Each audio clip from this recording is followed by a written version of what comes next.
welcome to AISD-TV News for the week of October 25th. I'm Dorothy. I'm your Tin Gal. I'm the Cowardly Lion. And I'm the Wicked Witch. As you might have guessed, it is our Halloween edition! The Arlington FFA held its fall festival last Saturday at the Arlington ISD Agriculture Science Center. More than 600 people attended the event, and we had a chance to catch up with Grace Ressl, Vice President of the FFA Arlington Chapter. Today at our Ag Barn, we're having a fall festival to help promote the agriculture program for the Arlington Independent School District. We have crafts and activities. We have lambs, goats, and rabbits in the petting zoo. We have chicken poop bingo. We place a chicken in a cage and it poops on a square, and whichever square it poops on wins $150. We have a silent auction. We have lots of vendors out here so you can buy stuff. It's a great time, and I hope you come out next year and come join us.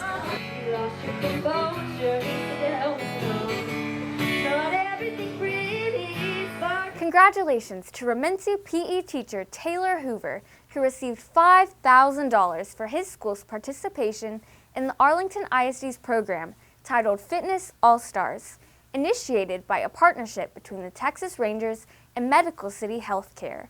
The program is designed to promote healthy lifestyle habits and outline the benefits of a physically active lifestyle to fifth grade students.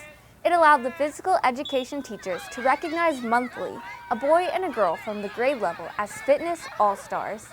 These students were then rewarded with a t-shirt, Texas Rangers poster, wristband, as well as a certificate to recognize those efforts. Participating in the program made Remynse eligible for the grand prize, a $5,000 contribution to the physical education department. Coach Hoover said, "It was a very rewarding experience for the school and the students, and we are very appreciative to be part of such a beneficial cause." Dr. Cavazos made his monthly stops to surprise the employees of the month for October. His first stop was Seguin High School, where he honored longtime teacher David Crocker. Up next was a trip to Starrett Elementary. He surprised third grade teacher Heather Martin. Dr. C's next stop was Young Junior High. That's where he caught up with English teacher Kayla Long. He finished his visits at the administration building where Blanca Hernandez was in a meeting. The Service Center employee was named the Department Employee of the Month. Career Day at Wood Elementary returned with a familiar twist as students interacted with members of the community whose careers are literally on wheels. Event organizer and Wood Elementary counselor Kristin Brecheen talked about how she came up with this event. I do a traditional career day with the older kids where they have a presenter who comes to their classroom. Our littles don't quite have the attention span for that, and they love any kind of cars, trucks, anything like that. It was just kind of born out of short attention spans with our littles and finding something that would interest them that they can move through quickly. The littles, Kinder through second, does a lot of community helper lessons and social studies, and so what I try to do is have a lot of community helper trucks come who they can actually relate to. You know, they know the person that brings their boxes to the front porch for mom and dad is the FedEx truck, and so they can kind of relate to that and start seeing, you know, this is a job and I could maybe relate to that later and pick up something that they may be interested in later. EMTs are here with an ambulance, and then the police department is here with an officer, and then the city has a Gap Vax truck here, which is the storm water. They clean out the storm drains and stuff in the city. And then in the back we have Arlington PD is out there with SWAT and a drone. And the recycling truck is here. And then AISD brought a backhoe and a dump truck. So they're showing kind of what they do for the school district in the back also. Parlez-vous français? Well, if you're involved with Wimbish World Language Academy, the odds are you probably do. And the work hasn't gone unnoticed. Wimbish was recently honored with the label France Education by the French Ministry of Foreign Affairs. The honor goes to schools worldwide promoting the French language and culture, and it recognizes outstanding education in French among students and parents. We caught up with Wimbish Principal Manuel Trevino to talk about what the award means. The Level French education is a title presented to dual language schools that exemplify in the areas of French education. So what this means for us is that we are equivalent to what would commonly known as a seal of biliteracy in Spanish. And so the great thing about this program is that it's given and presented by the government in France for strong cultural integration and language instruction. So we look forward to the continued growth and professional development opportunities that this program will allow us to have. And we also look forward to possibly, maybe in the future, incorporating other languages as well. And now on to sports with the Wicked Witch of the West.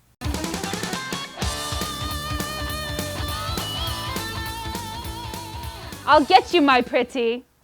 We just wrapped up week 9 of regular football season, and we have some highlights from a couple of those games. Martin had their bye week, so no changes to its 4-0 district record.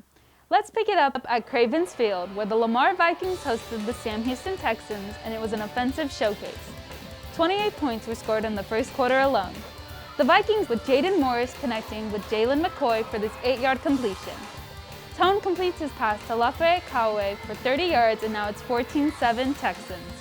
The Vikes' LaRon Hewlett punches it from 5 yards out, and we are tied up again at 14. With just over 5 minutes left in the game, Lamar seals the win with this 14-yard hookup from Morris to Brandon Bias. Lamar wins 38-28, collecting its second district win. It was homecoming for the Bowie Volunteers against the 4-0 Grand Prairie Gophers. The Gophers strike first with the Savion Red 40-yard pass to Kelton Moore. With 4 minutes left in the first quarter, the Volunteers get on the board with D'Angelo Ponder hitting Kelby Volson for a 25-yard score. Down 35-19 at the half, the Volunteers come back strong in the third quarter with 3 touchdowns.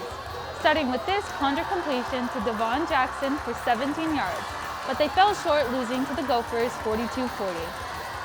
Elsewhere across the district, SGP squeaks a win after blocking a Colt punt and scoring 2 plays later to finally take the lead with 90 seconds left in the game. 34-27. The Seguin Cougars proved no match for Timberview, losing 56-23 to the Wolves. Now in 8-6A standings, it is Grand Prairie and Martin both undefeated in district, followed by SGP, Lamar, and Arlington, with Sam Houston and Bowie still looking for a district win. In 5-5A, it's Aledo, Burleson, Everman, Timberview, Cleburne, Seguin, Joshua, and Waco University.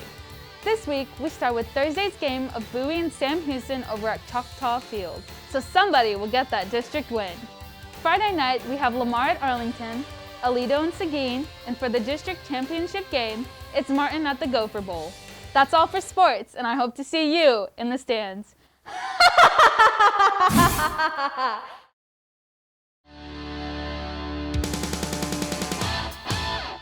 Anything else to say, Michael? No? Well, I guess that means we're off to see the wizard, the wonderful Wizard of Oz. Not if I have anything to say about it.